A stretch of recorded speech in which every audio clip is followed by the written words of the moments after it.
Pablo, y yo soy de Apolos, y yo soy de Cefas, y yo de Cristo. ¿Acaso está dividido Cristo? ¿Fue crucificado Pablo por vosotros? ¿O fuisteis bautizados en el nombre de Pablo?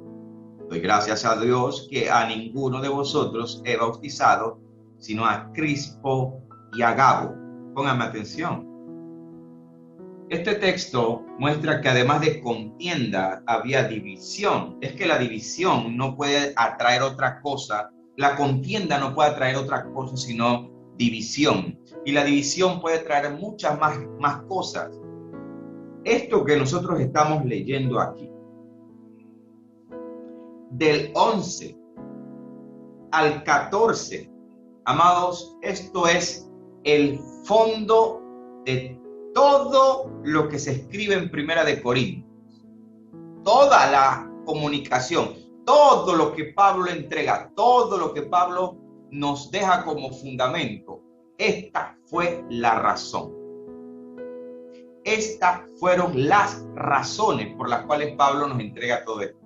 Y Dios en su prognosis, en su eterno conocimiento, sabiendo todo lo que íbamos a necesitar nosotros a futuro, hoy, desde que la iglesia fue establecida hasta nuestros días y hasta que seamos llevados, el Padre en su buena voluntad agradable y perfecta sabía que todas esas situaciones que se presentaron eran necesarias para establecer entonces un fundamento. Número 2, Pablo, como lo muestro en aquella enseñanza de por qué Pablo y por qué las epístolas, allá yo demostré cómo Pablo, por qué se llama a sí mismo perito arquitecto. Un hombre que tenía el conocimiento pleno, escuchen, pleno de la ley, pleno del Pentateuco, los 5 primeros libros, conocimiento absoluto. De la misma forma, Pablo tenía un conocimiento no solamente de la gracia y todo lo relacionado a Cristo, mucho más allá. El apóstol Pablo recibió revelación que, aunque sea difícil de entender, cosas que ni siquiera recibieron los otros apóstoles. Por eso estoy dando esa otra enseñanza de por qué Pablo lo entendió, como lo dije en esa enseñanza. Juan lo entendió. Santiago, el hermano de Jesús, lo comprendió. Gálatas capítulo 2 le dieron la diestra en señal de compañerismo, y esa diestra no era solo señal de compañerismo, sino señal de que en verdad Pablo había sido escogido y enviado a un apostolado dirigido a los gentiles. Entonces Pablo, como perito arquitecto de Cristo, teniendo la revelación que pone el fundamento a la iglesia, indiscutible, pero es la revelación de Cristo, son los fundamentos cristopaulinos. Pablo, teniendo la revelación que coloca el fundamento, y teniendo Pablo a su vez el conocimiento profundo de la ley, le daban a Pablo los méritos para él llamarse perito arquitecto. Fíjese que Pablo tiene mucho cuidado en llamarse a sí mismo apóstol. Pablo decía: no merezco siquiera llamarme apóstol. Soy el más pequeño, soy el abortivo, el despreciado, el enterrado. Pablo, cuando contaba sus experiencias, como las que contó en 2 de Corintios 12, 2, 4, cuando fue traspuesto al tercer cielo, arrebatado y traspuesto, Pablo lo cuenta con una humildad increíble. Conozco a un hombre, hablando de sí mismo en tercera persona, conozco a un hombre que fue arrebatado al tercer cielo. A tal hombre conozco. Esa modestia de Pablo para él mismo llamarse apóstol, como en el momento de que él se va a determinar perito arquitecto, fíjese que cuando él se va a llamar perito arquitecto de Cristo, no escatima. Él dice sin ningún problema: yo como perito arquitecto puse el fundamento. Mire, fíjese que a Pablo le costaba llamarse apóstol. Él mismo se cuidaba mucho de enaltecerse. Pero cuando se trata de catalogarse a sí mismo como perito arquitecto, no tuvo ningún problema. Son cosas que hay que meditar, porque Pablo lo que está haciendo como perito arquitecto es que esta persona tiene el conocimiento de la ley, conocimiento de la gracia pleno, porque en la gracia él recibe una revelación que no le fue dada a los demás apóstoles, ellos lo reconocen. Pero él tiene una capacidad única de poder mediar en una situación de litigio. ¿Qué hace el perito? Es el mediador que tiene una autoridad que va a poder presentar delante de un juez según la definición de perito secular. Este perito puede mediar entre dos partes porque tiene conocimiento de las dos partes. Un perito no puede llegar a ser mediador de nadie si no conoce todo. Es una persona enteramente preparada, enteramente capacitada para mediar en asuntos de doctrina, para mediar en asuntos de orden, para mediar ¿en qué? En los asuntos de división, para mediar en asuntos de conflictos, de contienda, lo que nosotros leímos en Primera de Corintios capítulo 1, versículo 11. Hay entre vosotros contiendas, hay entre vosotros divisiones. Pablo era la persona completamente dotada por Dios para ser ese mediador de parte del juez supremo. Él representa una autoridad que no es suya. Cuando Pablo puede enfrentarse a todo tipo de situación, es porque la providencia, prognosis, soberanía de Dios sabe que nosotros a futuro íbamos a necesitar tener un paralelo de situaciones comparativas para que los asuntos de hoy pudiéramos mirarlo según el fundamento de Pablo. Toda la división que hay en la iglesia, alguno está con Pablo, yo soy de Pablo, yo soy de Apolo, yo soy de Cefas y yo soy de Cristo. ¿Acaso está dividido Cristo? Definitivamente que no, porque el cuerpo de Cristo es espiritual. El cuerpo de Cristo no es físico. No hay denominación, no hay concilio que se pueda autoadjudicar, decir que ellos son el organismo eclesiástico que representa fidedignamente al Señor, porque el diseño de Dios para su cuerpo no fue para que fuese representado en la tierra con un líder máximo. Nunca fue el diseño de Dios, porque cuando hay un solo líder máximo, ese líder puede ser corrompido. Ese líder puede ser el objetivo, el target de parte de Satanás para corromper ese hombre, porque el hombre está sujeto a pasiones, está sujeto a pecados, vivimos en un cuerpo de carne y el hombre se convierte en un objetivo si tiene una representación tan elevada que podría afectar al reino de las tinieblas. Por eso la cabeza de la iglesia es Cristo y siempre será Cristo. Él es la roca que desecharon los edificadores y Él es la cabeza. Nosotros somos el cuerpo que se va edificando en medio. El apóstol Pablo es esta autoridad de parte del Señor y viene a establecer orden. Fíjense, cuando hay contienda, cuando hay divisiones, ¿qué ocurre? Hay desorden, hay acepción de personas, hay menosprecio por los demás, hay falta de perdón, se pierde el centro de todo el propósito del evangelio, que es el amor de Dios, porque de tal manera amó Dios al mundo. Una iglesia que estaba siendo atacada en divisiones y en contiendas generó que hubiese desorden, que hubiese pecado, que hubiese idolatría, que hubiese todo tipo de situaciones. Por eso Pablo, con este fondo que usted está viendo, comienza un desarrollo en la carta a los Corintios. Hermoso, poderoso. Pablo está muy enfurecido por lo que está pasando y su carta no escatima en palabras duras. Vaya conmigo a 1 Corintios 3:1, por favor. De manera que yo, hermanos, dice Pablo, no puedo No pude hablaros como a espirituales, sino como a carnales. Pablo no les pudo hablar como gente espiritual, sino como a gente carnal, como a niños en Cristo. Os di a beber leche y no vianda, porque aún no erais capaces, ni sois capaces todavía. Fíjese esas palabras tan duras. Fíjese las palabras tan duras. Vaya conmigo rapidito, estamos haciendo un repaso, porque esto se llama motivo de la comunicación en esta enseñanza. No vamos a llegar a los dones sin saber por qué lo necesitaba ese tiempo la iglesia y por qué lo necesita la iglesia hoy. Vaya conmigo al 5:1 de Primera de Corintios.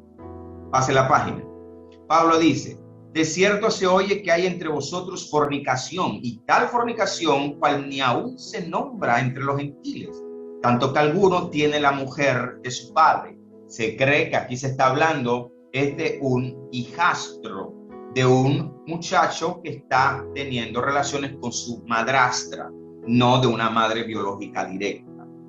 Fíjense todo lo que Pablo está diciendo. Yo le estoy dando un grosso modo. Mire, cuando usted tiene esto en su corazón, esta enseñanza, y usted se toma una tarea después de este tema, usted se va a leer toda la carta. Usted va a entender, el mismo Espíritu Santo le va a ir diciendo y dando. Usted mismo va enlazando todo, porque yo le estoy dando todo el camino, el mapa de la carta completa. Ese es un mapa. Fíjese que en la misma carta de Corintios, capítulo 7, es donde Pablo nos deja uno de los fundamentos más ricos, porque Pablo en Primera de Corintios, capítulo 7, presenta prácticamente todas las situaciones de conflicto entre pareja. El mismo título dice problemas del matrimonio. Pablo aquí habla de la viuda, de la soltera, de la virgen, de la que está casada, la creyente con el no creyente con la creyente. Aquí Pablo presenta todos los panoramas habidos y por haber, por la necesidad de la misma división y los conflictos de arriba. Sigan adelante conmigo, por favor. Ahora lleguen a la página al capítulo 11. Ya estamos llegando de nuevo. Les estoy dando el motivo de la comunicación. En el 11, ustedes van a ver una gran riqueza. O sea, miren, desde el 1 hasta el 11, todo lo que Pablo nos regala como fundamento en esta sola primera carta a los Corintios es grande. Cosas que no la vas a recibir de ningún apóstol. El Señor se lo da a él porque era una comisión. ¿Por qué? Porque él era el perito arquitecto de Cristo. Esto hay que respetarlo. Porque todo, como lo dije en otras ocasiones, todo tiene que pasar el filtro de Pablo. Todo el filtro paulino, Cristo paulino, con peritaje paulino. Pablo fue el intermediario en todas las situaciones. Por lo cual ahora, todo lo que nosotros tengamos que discutir, tenemos que filtrarlo por eso. Querramos o no. Entendiendo que todas las cosas se reunieron en Cristo, nada quedó por fuera. No, hermano, es que usted no está tomando el Antiguo Testamento. Cristo reunió todas las cosas en él y se las entrega a Pablo para colocar el fundamento principal, no el único, el principal fundamento. El propio Pedro se apoyó en las cosas que escuchó de Pablo. Nuestro amado hermano Pablo, según la sabiduría que le ha sido dada, nos ha entregado todas estas cosas, las cuales son difíciles de entender. Pedro hablando de Pablo, siempre hablo de él, siempre. En el 11, el Señor nos regala por Pablo el fundamento de la cena del Señor. Se establece el fundamento de la cena del Señor. Pero aquel que no lee el contexto de la cena del Señor comienza a censurar, comienza a decirle a la gente: no, usted no puede tomar la cena indignamente, hermano. Examínese, porque si no usted se muere. Tenga mucho cuidado. Hay que tener cuidado. Tenemos que discernir la cena del Señor. ¿Qué es lo que estamos haciendo? Disciernan sepan qué significa lo que tú estás comiendo y bebiendo. Eso no es llegar a la iglesia, abre la boquita y tómate el vinito. No, eso no funciona así. Lo que Pablo está diciendo con discernir el pan y el vino es que las personas que reciban eso tienen que tener conocimiento previo. Para eso están los diáconos, los ancianos, las ancianas, los obispos, porque tiene que haber maestros, tiene que haber una formación en todas las iglesias, que aquel que va a recibir la cena del Señor no llegue ahí nada más a abrir la boquita. Pablo está hablando de discernir el cuerpo de Cristo, es decir, tú no puedes comer eso sin saber lo que estás comiendo. Eso es todo. Pero no podemos llegar a los extremos de prohibir que alguien tome la cena del Señor. Eso no es bíblico, que alguien te diga, no, hermano, tú no puedes tomar la cena. Una vez llegué a una iglesia y yo era invitado y no me dejaron tomar la cena porque yo no era de la iglesia. Y yo era invitado a la iglesia. Son las reglas de esa iglesia. Eso no está en la Biblia. Entonces salen tradiciones propias que comienzan a quebrantar lo que está establecido allí. El conflicto de la cena del Señor era porque la gente llegaba con comida para el ágape que se daba después de la cena del Señor, pero la gente se adelantaba comiendo, picando. Eso usted lo puede leer allí. Y como en ese tiempo se comía con vino, algunos se pasaban de la raya con el vino y entonces se embriagaban y si ya existía conflictos, ahora el conflicto era mayor. Esto es el motivo de la comunicación de la carta. Amén. Había división. Ningún reino dividido prevalece. A Pablo le urgía poner orden, porque el orden era necesario. Había contiendas, había divisiones, ustedes se dan cuenta, había carnalidades, fornicación, mezquinez, había idolatría, todo, era una mezcla de todo. Ahora pónganse en el lugar del apóstol Pablo. Aterricen aquí. Todo este asunto le llegó a Pablo con toda esta información. Pero también le llega a Pablo la información de que en la iglesia todos hablaban en lenguas y todos profetizaban. Pablo dice, ¿cómo se come esto? ¿Cómo es posible que esta iglesia, unos son de Cefas, unos son de Apolos, unos son de Cristo? ¿Cómo es posible que en esta iglesia hay contiendas, hay divisiones? Hay una fornicación la cual ni se menciona entre los gentiles. Hay idolatrías, hay mezquinez hasta en el compartir de los alimentos. Pero en la reunión todo el mundo habla en lengua y todo el mundo quiere profetizar. ¿Qué es eso? Cuando usted analiza esto, usted se da cuenta el fuerte fundamento que Pablo necesita colocar del 2 al 14, pero si no se hace una enseñanza detallada y pausada como esta, amados hermanos, ¿cómo llegamos a esa comprensión? Para poder yo respetar los dones de los que estamos hablando, yo necesito que este fundamento se comprenda. Lo mismo está pasando en nuestras congregaciones. ¿Cómo es posible que en nuestras congregaciones hayan contiendas, hayan divisiones, haya fornicación, haya adulterio, haya todo tipo de idolatría? Porque idolatría hay de todo tipo de idolatría, amado hermano. ¿Y cómo es posible que hoy nosotros tenemos los mismos problemas, ¿cierto? Y usted va a la iglesia y todo el mundo habla en lengua, pero la hermanita no le habla a la otra hermanita, pero se están mordiendo y comiendo el cuero entre unos con los otros? Es decir, la sabiduría infinita de Dios pudo prevenir y pudo prever todo un panorama de situaciones que Pablo resolvió como perito arquitecto para que hoy nosotros tengamos un fundamento completo. Todas esas divisiones se ven hoy. ¿Cómo es posible que viendo todo este panorama, el motivo de la comunicación, y entonces resulta que cuando se reúnen en la iglesia, todos manifiestan dones, todos quieren hablar en lengua, todos quieren profetizar? Entonces, aquí tú entiendes, ahora comprendo. Ahora comprendo la razón de la carta y por qué es necesario que, no sé si ustedes recuerdan la enseñanza previa, entre las enseñanzas previas, que yo les dije, los dones no significa y no te certifican tampoco como cristiano, porque más importante para el Señor es que podamos vencer nuestra propia carne.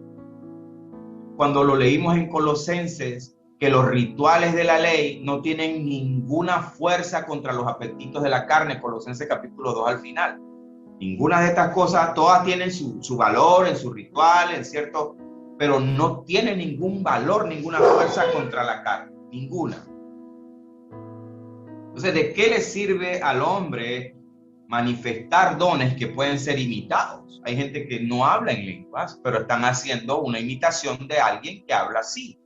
Porque lo mismo que pasaba en la iglesia de los Corintios, Pablo dice, yo hablo más lengua que todos vosotros. ¿Por qué Pablo podía decir, yo hablo más lengua que todos?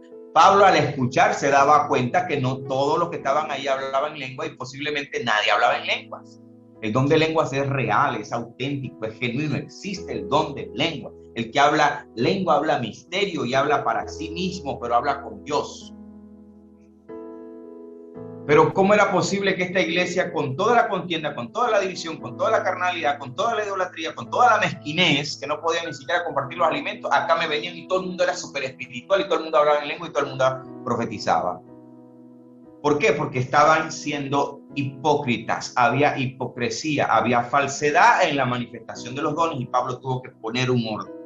Cuando usted ve 1 Corintios capítulo 12, que Pablo comienza esta forma magistral por el Espíritu Santo a hablar del cuerpo de Cristo, cuando dice en el 12:14, además el cuerpo es un solo miembro, no es un solo miembro, sino muchos.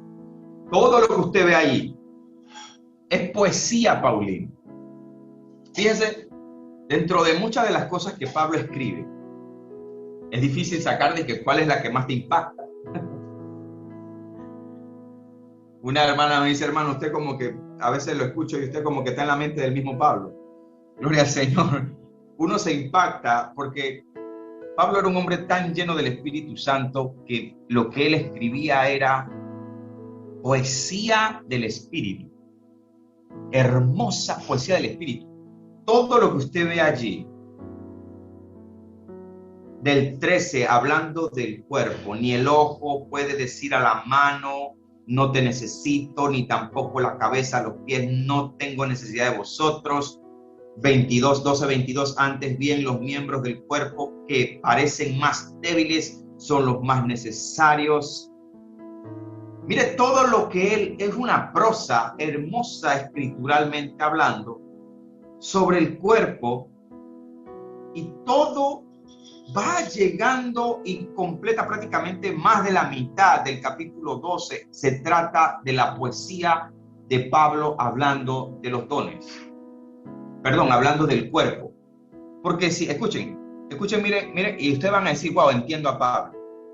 Si hay división marcada desde el capítulo 1, si hay contienda marcada desde el capítulo 1, fornicación, etcétera, etcétera, etcétera, ¿cómo yo les doy al pueblo de Dios, de parte del Espíritu Santo, un mensaje que los haga venir al centro del Evangelio? ¿Cómo? El Espíritu Santo le da a Pablo el hermoso ejemplo del cuerpo, coyuntura con coyuntura, coyuntura con coyuntura, coyuntura con coyuntura, que ningún miembro del cuerpo es menor que nadie. Es decir, si usted no habla en lenguas, yo sí hablo en lenguas, eso no me hace mayor. Si tú dices profecía y yo no, eso no me hace mayor. Si tú tienes un ministerio, eso no te hace mayor que mí. Pablo hace el ejemplo más hermoso que el Espíritu Santo le pudo haber dado. Volver a la unidad, no hay ya divisiones, el cuerpo es uno solo. El más nuevecito de la iglesia, el que recién acaba de entrar, no es menos el que tiene mucho tiempo. Yo vengo hablando de que la autoridad no se marca por los años. La autoridad no se marca por un título, como me enseñaron a mí diligentemente. La autoridad se emana, usted percibe autoridad de la persona de parte de Dios. Usted no tiene que forzar a nadie a que esa persona sienta que usted le puede dirigir en alguna forma dentro del cuerpo de Cristo. No se esfuerza. Yo no me voy a adjudicar de que yo soy el líder ni de tu casa, ni de tu familia, ni de nadie. Usted percibe un liderazgo, que ese es el testimonio del Espíritu Santo. Pero en el cuerpo, Pablo está diciendo, nadie puede catalogar a otro de innecesario. Nadie. Pablo dice aquí, vaya conmigo a 1 Corintios 12:29. Mire esto aquí. Con signos de interrogación, preguntas. ¿Son todos apóstoles? ¿Son todos profetas? ¿Todos maestros? ¿Hacen todos milagros? ¿Tienen todos dones de sanidad? ¿Hablan todos lenguas? ¿Interpretan todos? Procurad los dones mejores, mas yo muestro un camino aún más excelente. Y es donde viene la otra poesía del amor incalculable. Yo hablo de esta poesía del amor Nadie ha escrito del amor como Pablo. Neruda le tiene que limpiar los zapatos al apóstol Pablo. Pablo Coelho tiene que ir a hacerle los mandados. Porque Pablo, cuando habla del amor aquí, es hermoso. El amor, ustedes lo saben. Fíjense, cuando Pablo está diciendo, ¿son todos apóstoles? Es una pregunta retórica. La respuesta es no todos son apóstoles.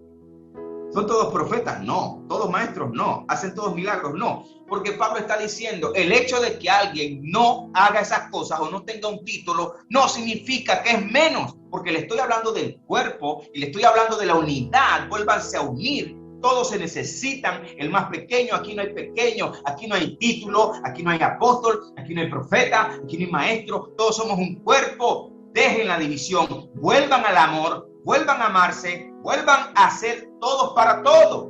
Dejen la mezquinez, dejen la división, dejen la contienda, dejen la fornicación. ¿Cómo van todos a querer manifestar dones si todos ustedes están en contienda, en división? Vuelvan a ser un cuerpo.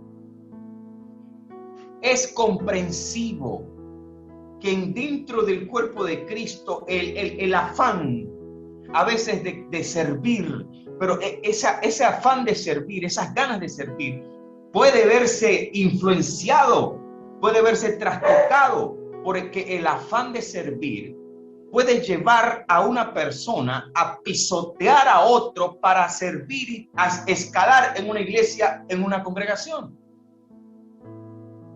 Es donde se ve la gente malimponiendo a los demás. Es donde se ve la gente queriendo complacer al pastor o al apóstol y Dios mío, no saben cómo hacer, regalitos van o regalitos vienen. Señor, entonces no tiene ni problemas, pero quiere una cita con el pastor para sentarse allá adentro. No. ¿Por qué? Porque cuando hay división, cuando hay contienda, el cuerpo no se puede unir. Es comprensivo que el querer servir al Señor y no hay un fundamento de amor, ocurre que comenzamos a inventarnos títulos, a inventarnos dones y manifestaciones de dones. Mucha gente cuando me escucha enseñar estas cosas piensa que estoy en contra de los dones y las manifestaciones. No, yo no estoy en contra de eso. Jamás podría estar en contra de eso, jamás. Pero cuando usted entiende estos conceptos y usted los trae a nuestro tiempo, se da cuenta que estamos viviendo, hermanos, exactamente lo mismo. Gloria a Dios, seguimos adelante. ¿Por qué es necesario colocar este fundamento? Porque nos interesa mucho que no se piense que estamos en contra de las manifestaciones de los dones. La gente cuando me ve a mí dice, este hermano parece bautista. No, yo no soy bautista. Yo creo en el poder de Dios, las manifestaciones en el orden de Dios, en el orden de lo que está establecido. El caso nuestro y que estamos viviendo es aún más complicado. ¿Por qué? Porque en aquel tiempo, en aquel periodo, nótese que las manifestaciones que el apóstol Pablo está corrigiendo son lenguas y profecía en el capítulo 14. Esa es una clase aparte que voy a dar porque el Señor me ha permitido de verdad que desmenuzar el capítulo 14 de Corintios muy finamente. La gravedad de nuestros días es posiblemente 10 veces, 20 veces más de lo que se vive o se vivió en ese tiempo. En el periodo de Pablo, las religiones cananeas de la mayoría de la población de los corintios tenían rituales que daban espectáculos de manifestaciones muy parecidos al don de lenguas. Sobre todo hablamos de las sacerdotisas, de diosas griegas, y que cuando se convirtieron a Cristo, por la propia división y contienda que había, comenzó a haber una especie de mezcla de manifestaciones que se confundían con los dones del Espíritu Santo. Lo delicado de esto, hermanos, es que la contienda, la división, el revanchismo, la competencia que hay en nuestras iglesias, y estoy hablando de hace 40, 50 años atrás, lleva a la iglesia del Señor en la misma circunstancia que vivían los corintios, amplificada, a una degeneración en la que se han comenzado a manifestar cosas que no pasaron, no se registran en la Biblia. Es las cosas que nosotros le llamamos pseudo manifestaciones del Espíritu Santo, que se las atribuyen al Espíritu Santo. Y aquí es donde viene lo delicado. Cuando las pseudo manifestaciones llegan, escuche, es porque, mire, ya el hecho de hablar en lenguas o interpretar las lenguas ya era como poca cosa. Dar una palabra de profecía ya parecía poquita cosa. Entonces, como ya hablar en lenguas, como que bueno, todo el mundo habla en lenguas, ya parecía como poco, entonces comienzan a inventar manifestaciones con el mismo afán y con el mismo propósito de los corintios: contienda, división, revanchismo, carnalidades, sensualidades, mezquinez. La misma competencia que se veía allá se ve acá. La diferencia agravada es que ya traspasaron la barrera del don de lengua y de profecía. Es donde vemos cosas que, por más que yo quiera certificarlas, tendría yo que dejar de tomar en cuenta todo lo que está escrito en cuanto al orden, y eso lo vamos a ver en 1 Corintios 14, porque eso va a ser una enseñanza completa aparte. Y esa enseñanza incluye para qué no son los dones.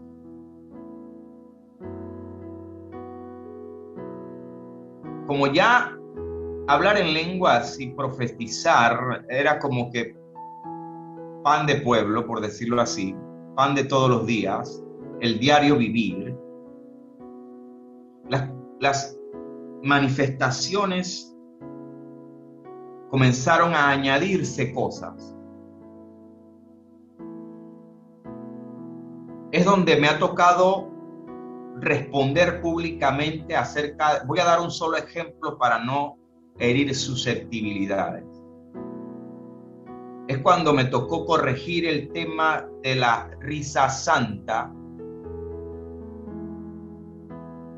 y decir por la palabra que no se ajusta al carácter del Espíritu, del Señor de los dones, no se ajusta. Mostré bíblicamente dónde comenzó ese tipo de manifestación históricamente, cómo eso no pasa el filtro de la palabra de Dios y del orden que establece Pablo, que lo vamos a ver en el 14. Es porque cuando ya los dones que Pablo ajustó en una iglesia dividida en contienda carnal, ya eso se quedó corto. Entonces ahora,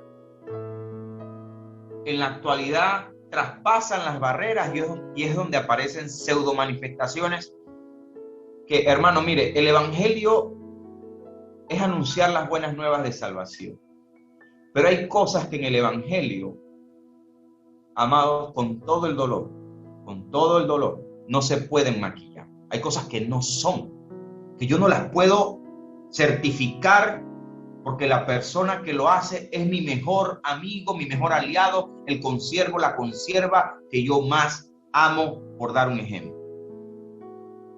Porque la palabra de Dios tiene límites aún con las amistades. Yo he perdido amistades dentro del cuerpo de Cristo. Ellos me perdieron porque yo siempre los he considerado mis amigos, mis consiervos. Porque cuando toco esa fibra, no, hermano, hasta ahí llegó conmigo. Hasta ahí llegó, ahí no, ahí, hermano, ahí no, ahí no. Todo estaba bien. Todo estaba bien hasta que le toqué esa fibra. Yo tengo un dicho personal, que todos los que se dicen sana doctrina, porque la bandera de sana doctrina se usa mucho. Déjeme conectarme que se me está apagando el teléfono. La gente dice yo soy sana doctrina y sana doctrina. Y agarra la bandera de que yo soy sana doctrina. Pero yo tengo este dicho: todos son sana doctrina hasta que le tocas el diezmo. Todos son sana doctrina hasta que le tocas el diezmo. Donde tocas el diezmo, ese es un uppercut, ese es un jab. Eso no lo aguanta, ¿entiendes? Tocas ese punto y me planchan, hermano. Mire, me ponen una X así grande. ¿Qué maestro ni qué maestro? Falso maestro, falso maestro. Me reprenden, falso maestro. Cuando se toca una fibra que la Biblia no certifica, no pasa el filtro, no es capricho mío. Como Pablo dice, yo puse el fundamento, mire cómo cada uno sobreedifica. Pero yo tengo que poner ese fundamento, cuésteme lo que me cueste. Los que quedaron, quedaron. Yo a veces miro para atrás, ¿de cuántos hay? No hay muchos. Se van saliendo de... se van saliendo poco a poco a veces. Dios santo, Dios. A veces como que estamos llenos y cuando a veces no hay mucha gente. Ahí está Tyson y Pipo. Siempre queda algo.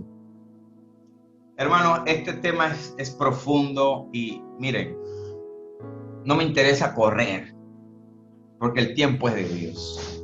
Me interesa ir así, pausado, con buena letra, con calma, no hay apuro. Porque este fundamento, hermanos, no solamente les va a permitir tener un panorama maduro de lo que nosotros creemos. Vamos a saber darle valor a los dones del Espíritu Santo. Vamos a conocer la persona del Espíritu Santo, que sigue haciendo milagros, que sigue repartiendo como Él quiere, que siga viendo el don de fe, el don de sanidad, el don de profecía, sanidad, milagro, prodigio. Todo eso sigue siendo vigente y que está disponible para nosotros. Y yo creo lo siguiente, hermanos. Mientras más nosotros honremos la persona del Espíritu, mientras más nosotros ubiquemos estas cosas en su lugar correcto, menos estaremos contristando a la persona del Espíritu. Porque ¿cómo va a haber un espíritu avivado cuando se está diciendo que Él está haciendo algo que Él no lo está haciendo? ¿Cómo va a haber un espíritu dispuesto a sanar, activando el don de fe, de milagro y de sanidad, cuando se está falseando y se está diciendo que Él está haciendo algo que Él no está haciendo? Hay un espíritu contristado que está limitado, no porque Él no pueda, Él es omnipotente, pero es que es un espíritu contristado cuando hay manifestaciones que se le están atribuyendo al Espíritu Santo y no es el Espíritu Santo. Entonces, ¿cómo yo puedo en un momento dado querer que el Señor responda a mi oración por una petición de sanidad si antes de yo orar e imponer manos, yo estuve dando 20 vueltas, derribé 4 sillas, me reí por 40 minutos sin razón de ser, y después me levanto y yo le voy a poner la mano a usted para que usted sea sana? El Espíritu Santo no estaba haciendo lo que usted hizo antes. ¿Por qué ahora el Espíritu Santo va a querer validarte a ti con una oración si lo que tú estabas haciendo no tenía absolutamente nada que ver con Él? Él es una persona, por eso estamos estudiando este tema. Él es una persona. Cuando el Espíritu Santo se contrista es porque tiene la capacidad de hacerlo. Si yo me entristezco, si Jenny se entristece, si la señora Dilcia, si Josué, si Octavio se ofende en algún punto por algo que yo digo mal. ¿Usted se imagina que yo diga algo que no es correcto de mi hermano Octavio? ¿Usted se imagina que yo estoy viendo a Octavio aquí, yo lo estoy viendo, pero vamos a suponer que Octavio es invisible, que yo no lo veo, y yo digo algo que él no hizo? Yo digo, ¿sabes qué? Octavio vino a mi casa y agarró mis plantas y las mandó a volar, las cortó, me cortó todas las ginger. Yo no estoy viendo a Octavio, pero Octavio está ahí. Y Octavio dice, ven acá, pero yo no hice eso. Yo no he hecho eso, yo no he hecho nada malo. No, Octavio se me llevó las herramientas después que vino a hacer un trabajo a mi casa. Pero Octavio dice, Señor, regístreme, hermano, yo no hago eso. ¿Qué le pasa? Respéteme a mí. ¿Qué le pasa, hermano? Eso es lo que haría cualquier persona ofendida. ¿Cómo tú, sabiendo que el Espíritu Santo es una persona, que escrito está que se contrista, que escrito está que se apaga, pero también escrito está que se aviva? Señores, el Espíritu Santo siente. El que se contrista es porque siente. Y no va a manifestarse y no va a actuar si tú le estás atribuyendo a él cosas que él no está haciendo. Porque diría el Espíritu Santo, ¿cómo voy a validar todos estos dones, todas estas manifestaciones o pseudo manifestaciones? Escuchen bien, si estamos hablando de una iglesia dividida, en contienda, en división, en carnalidad, en fornicación, en adulterio, en idolatría, en mezquinez hasta de los alimentos, señoras y señores. Y el Espíritu Santo tiene que validarles entonces las falsas lenguas, las falsas profecías, o si lo traemos hoy, tiene que validar el Espíritu Santo la risa santa, la revolcadera, la tumbadera. Eso no lo puede validar el Espíritu Santo. Entonces no esperes que el Espíritu Santo atienda cuando tú dices, sánalo por favor, Espíritu Santo, en el nombre de Jesús. ¿Cómo? Y es aquí donde nos damos cuenta por qué estamos viendo, señoras y señores, cada día menos milagros y prodigios dentro de nuestras iglesias. ¿Dónde están las señales que deben seguir a los que creen? Señores, ¿dónde están los milagros y las señales? ¿Por qué en los días de Gigi Ávila se veía a la gente levantarse de las sillas de ruedas, tirar las muletas? Gente con cáncer, con tumores, sanados en el mismo momento.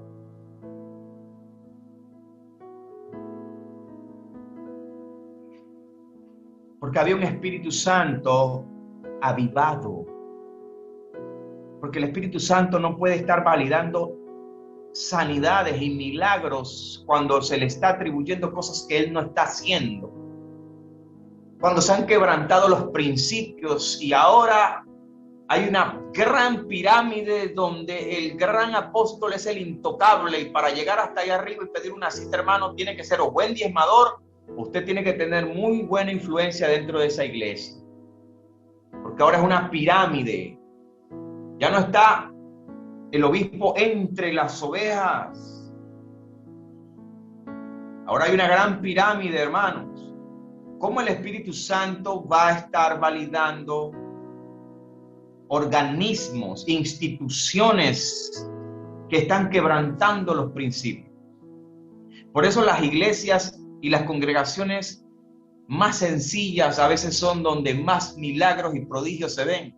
Por eso que en reuniones sencillas como las que se hacen en las casas, nunca subestime una reunión de casa, ahí el Espíritu Santo está. Si en una reunión de casa, amados, que se está haciendo las cosas en el orden que está establecido en las Escrituras, teniéndole a Él como esa persona que siente, que se contrista, que se apaga, pero le tenemos allí con respeto, como lo que está escrito. Mire, más fácil, hay milagros y prodigios en esa humilde hogar, en esa pequeña casita, donde se honra al Espíritu Santo de verdad.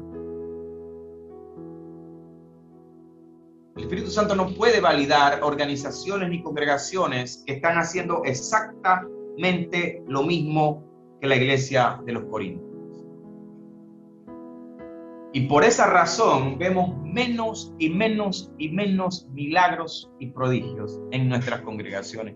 Cuando hay un Espíritu Santo que está solamente esperando estar vivo, avivado, no es que él esté muerto, aquí hay que aclarar bien, sino avivado en nosotros, teniéndole en la representación correcta.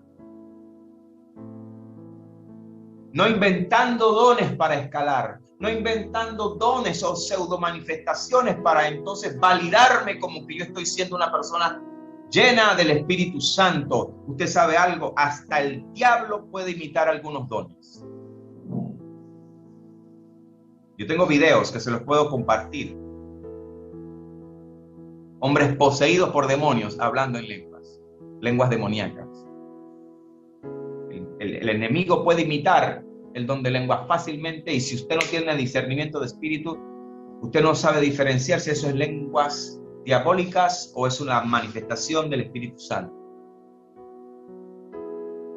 Me llegó el video de un marero detenido en una cárcel, asesino, un marero asesino, había matado no sé cuántas personas, y cuando lo tienen esposado, él está hablando en lenguas, y la persona que envía el video dice, mira, el Espíritu Santo hace como quiere, hasta un marero que está preso, pobrecito, hablaba en lengua. Hermana, está hablando en lengua demoníaca, eso no es del Espíritu Santo. ¿Dónde está su discernimiento, hermana? Eso no es del Espíritu, hablando en lengua demoníaca. El verdadero cristiano no se valida o no se mide. El Espíritu Santo y las manifestaciones y los dones no son unciómetros, acéptese el término. No es para medir la unción. El Espíritu Santo y sus manifestaciones y sus dones no es para medir la unción de nadie ni la llenura de nadie. El Espíritu Santo y los dones no son unciómetros para ver quién tiene más unción. Usted quiere conocer un cristiano que está moviéndose en el Espíritu, mírele los frutos, no le mire los dones. Pero es necesario conocer los dones, por eso lo vamos a enseñar. Los frutos del Espíritu Santo, todos tienen un detonante, todos tienen un inicio, el amor. Cuando usted vea en Gálatas capítulo 5, los frutos del Espíritu Santo, usted va a ver que todos tienen una base, el amor.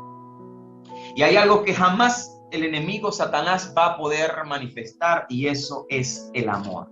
Por esa razón, Pablo, y con esto termino, por esa razón Pablo termina diciendo en 1 Corintios capítulo 12, versículo 31, mas yo os muestro un camino aún más excelente.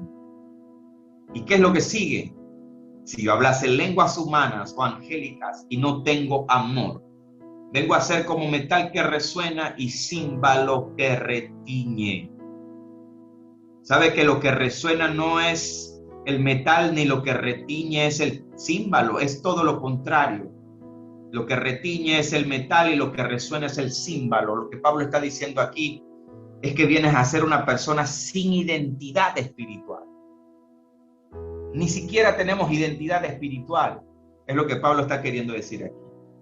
Y si tuviese profecía y entendiese todos los misterios y toda ciencia, y si tuviese toda la fe de tal manera que trasladase los montes, y no tengo amor, nada soy. Y si repartiese todos mis bienes para dar de comer a los pobres, y si entregase mi cuerpo para ser quemado y no tengo amor, de nada me sirve. Y comienza la poesía del amor. El amor es sufrido y benigno, y usted conoce el resto, lo puede leer en la casa. Los dones no son un unciómetro. Los dones no son para medir la unción de nadie, porque fácilmente el enemigo de las almas puede imitar un don, y si la persona no está en una intimidad, en una comunión, fácilmente puede ser engañado con una falsa profecía, con un falso don de lengua, y ni hablar de las pseudo manifestaciones del Espíritu Santo. ¿Cuántas veces no le dicen las personas a los hombres: así te dice el Señor, y el Señor no ha dicho absolutamente? Cuando alguien te dice así te dice el Señor, escuche bien, en manifestación de una supuesta profecía de parte de Dios.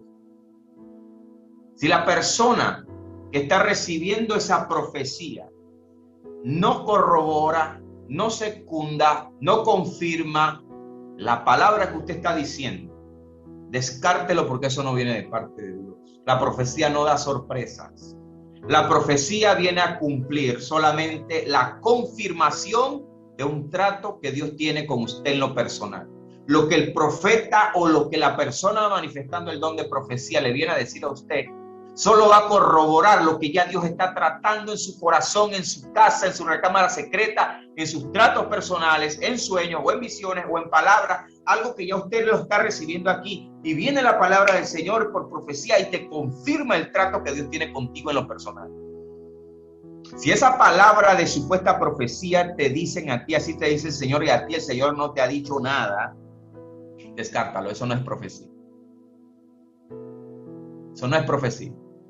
Y cuando veamos dones por dones, usted se va a dar cuenta, usted va a poder decirle a una persona, gracias por lo que me dijiste. No le diga ni amén. Cuando una persona le dice a usted una supuesta profecía de parte de Dios y supuestamente por el Espíritu, y esa profecía usted no la corrobora con el trato que ya usted tiene en lo personal con Dios, ni siquiera dígale amén a eso. Dígale gracias. Porque la profecía, cuando viene de Dios, por un trato que tú tienes con Dios, porque te apartaste y eso no lo corroboras tú, ni siquiera le diga amén, dígale gracias nada más. Porque cualquiera te dice así dice el Señor. Dios me dijo, pero a mí no me dijo nada. Dios te dijo a ti, pero a mí no me ha dicho nada. Entonces no valides una profecía donde Dios no ha tenido un trato contigo en lo personal. Por eso que estas enseñanzas aceleran, escuchen bien, aceleran la madurez del creyente espiritualmente. Y muchas veces ustedes que están empezando, quizás ustedes van a tener una madurez que podrán sorprender a mucha gente que pueden tener 40 y 50 años en el Evangelio. Porque esto te produce madurez. Si la profecía que se te da no corrobora, secunda, conforma un trato que Dios tiene contigo en lo personal, eso no es de Dios. Hermano Juan Carlos, Dios me dijo, el Espíritu Santo te dice que tú vas a ser apóstol y que te va a entregar las naciones. Pero si a mí nadie me ha dicho nada, el Espíritu Santo a mí no me ha dicho nada. Y Él habla conmigo todas las noches, y yo todas las noches estoy ahí pegado con Él. Y a mí no me ha dicho nada. ¿Y cómo te va a decir a mí? Y a ti, a mí no me ha dicho nada. Eso no es profecía. Eso no es profecía. ¿Usted sabe qué ocurrió en Hechos de los Apóstoles con Ananías? Vamos a Hechos de los Apóstoles y con eso vamos a hacer. Ya hablamos de esto. Tenemos mucha carrera todavía para correr aquí.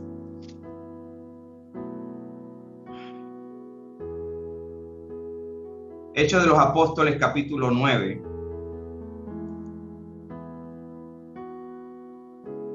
Versículo 10.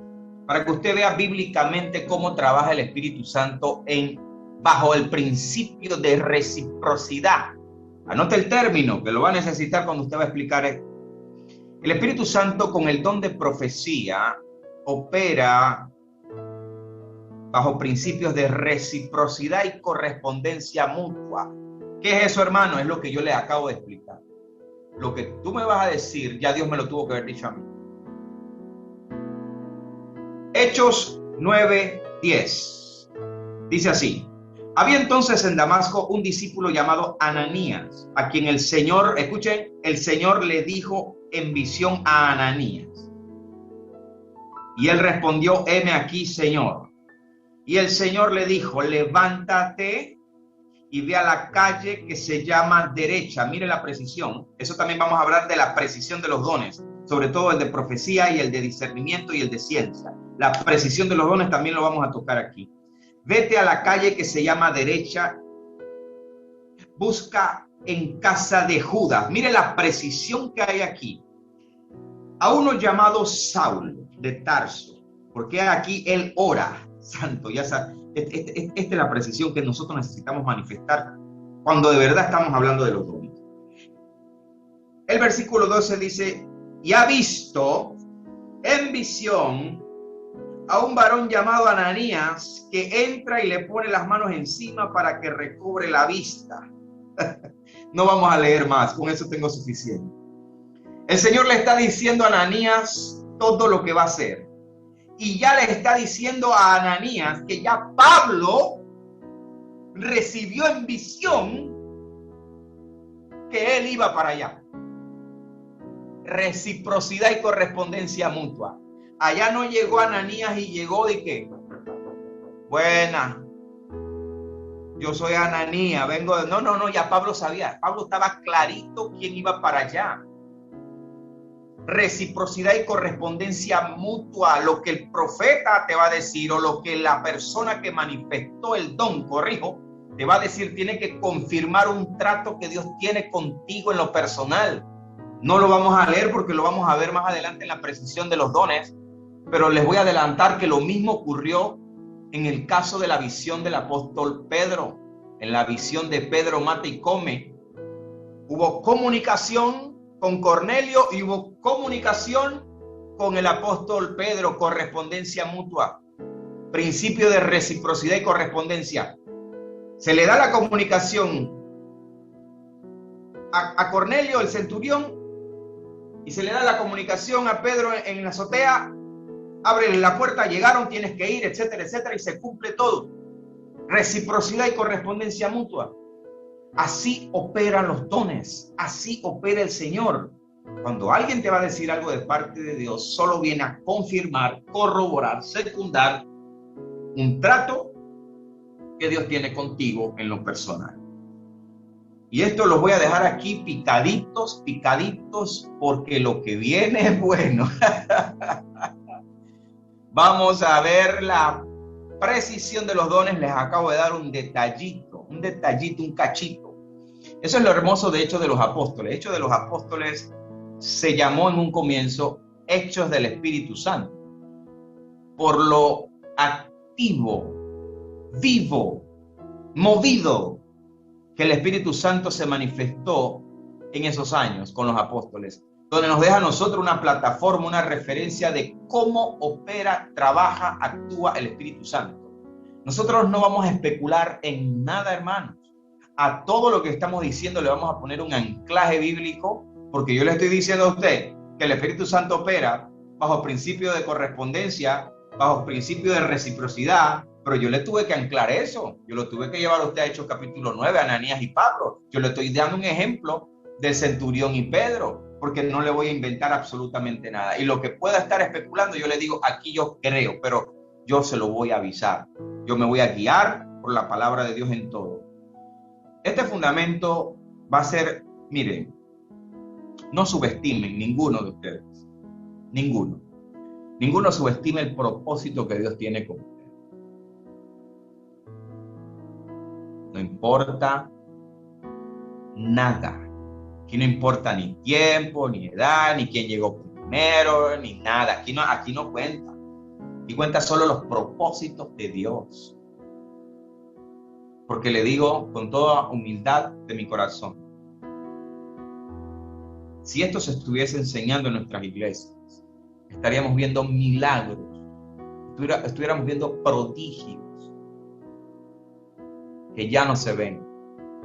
Ya no se ven las señales que deben seguir a los que creen.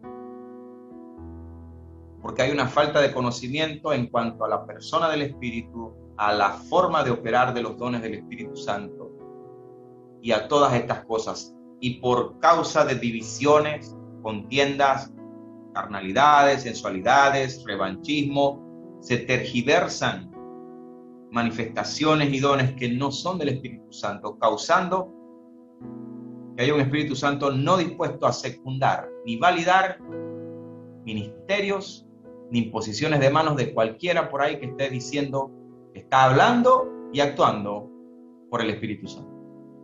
Y eso es lo que pasa en nuestras casas, en nuestras iglesias. Y si recibimos este fundamento con un corazón enseñable, humilde y sencillo, es precisamente ese corazón humilde y sencillo que necesita el Señor. Y usted allá donde usted está, en su casa, en el lugar que el Señor le permita, no dude, conociendo estas verdades. Dice la Escritura que conoceréis la verdad y la verdad os hace libre, pero la verdad también te da poder de parte del Espíritu Santo. Cuando usted conoce esto y se ubica, respeta y actúa conforme a lo que está escrito, no tenga ninguna duda de que con la fe en el Señor, en sus pactos y sus promesas, usted ora con fe, creyendo, usted va a ver ese milagro. Ese milagro lo vamos a ver en el nombre de Jesucristo. Lo veremos en el nombre de Jesucristo. Yo lo creo. Yo lo creo que vamos a ver ese milagro que tanto anhelamos. Porque la voluntad de Dios es buena, agradable y perfecta.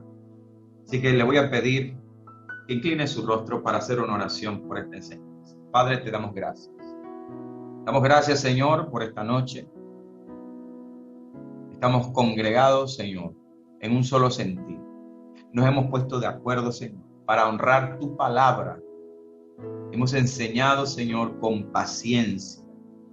La paciencia que hace tanta falta en nuestros días, Señor, para que tu palabra pueda ser expuesta de manera completa, sin apuros, sin correr. Degustar tu palabra, Señor, porque en ellas está la vida eterna. Porque tus palabras son espíritu y son vida. Porque en ellas está la vida eterna. En ellas hemos encontrado el consuelo y la salvación. A través de ella, tú nos vas, Señor, a dotar de todo lo que hace falta para manifestar que tú eres un Dios vivo, que tienes manos y que las mueves con poder. Que hay un Espíritu Santo, que hay un Paracleto, que hay un abogado, que hay un ayudador.